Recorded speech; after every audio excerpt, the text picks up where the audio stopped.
You may be wondering, how do I start a conversation on DIVX? DIVX, the DVD rental format, created in part by Circuit City, a format that contributed to severe losses for Circuit City and perhaps helped their downfall. Only DVD players with DIVX play both DVD and DIVX movie discs. I got a couple of these in the collection and I figured, let's talk about them.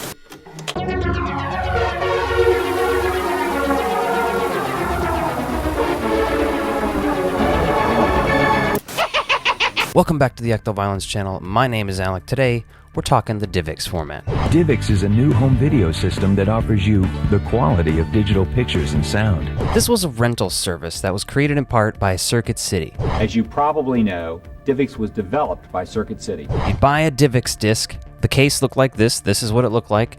Pretty much, a CD case with a DVD inside. No returns, no late fees.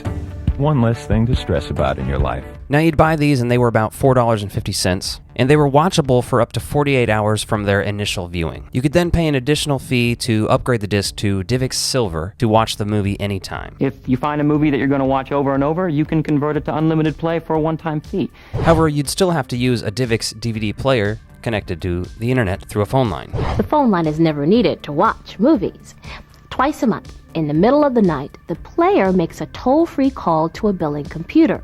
I did find a couple of these commercials that Circuit City had going around for DIVX at the time. DIVX lets you watch movies at home for about what it costs to rent, but you never have to return movies or pay late fees. RCA had a unit out that played DVDs, music CDs, and DIVX discs. Now, any of these DIVX players would at least play DVDs, and most DVD players played CDs, so you could get your hands on a player for as low as $349.99, which included 5 free DIVX movies. Now, I did a simple Google search and was looking at some of the Reddit threads about DIVX, and I came across a guy who claimed to be an employee. He made a post talking about some of the facts and misconceptions about DIVX. It's very interesting as a rental service, and to be honest, I don't even remember this thing existing. DIVX fits with our mission to expose our customers to the newest technologies in a friendly manner. There was always new and interesting tech coming out, but if you take a look at this, for example, the inside, this is flush and it's like glued in there. Like, you know what I mean? This is the same way. This is not like a CD case in that anything comes out. As you can see, below this is just a DIVX logo. I picked the two of these up at an antique mall a few years ago because they were $1 each, and I was like, what the hell is this? Did a quick Google search and was like, that's interesting. With DIVX, you're always sure to find the hottest new movie titles from top studios like Disney, Paramount, MGM, 20th Century Fox, Universal, and DreamWorks.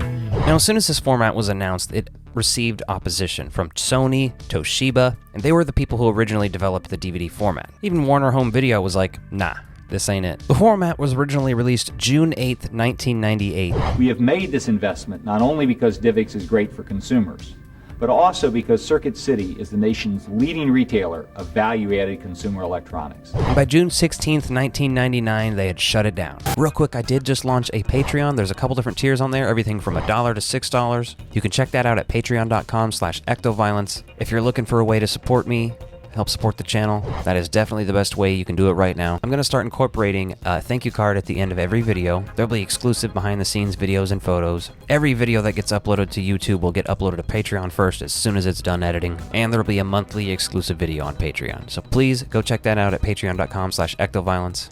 Now, when they announced the format, they also announced DIVX Gold editions of movies. And these were essentially regular discs, but they were DIVX format for some reason, meaning you could just play it as much as you wanted. DIVX gives you all the great features you wanted in a home viewing system. This is very interesting because Zenith was a big manufacturer of DIVX players. Zenith is one of our favorite companies. By us, I mean VHS and TV nerds. Well, Zenith filed for bankruptcy, Chapter 11, the same year that DIVX, and I couldn't find any direct correlation about that, but I think there's probably a connection there. Overall, DIVX was a terrible format. A product that will forever change the way we watch movies at home. Why any company invested into this in the first place is bizarre and strange and just crazy. So now you see why DIVX is the biggest thing to happen to home movie viewing since the VCR and the video rental store. The fact that we have them now to look back on is very entertaining. I mean, we've seen so many formats come and go, and then there's formats that completely take over the landscape, and then there's some formats that die off within a year. DIVX is the latter. So long, Circuit City. Rest in peace, DIVX. If you like this video, be sure to check out this one and hit that subscribe button. Thanks for watching. Because as you've seen, DIVX is the best way to watch movies at home.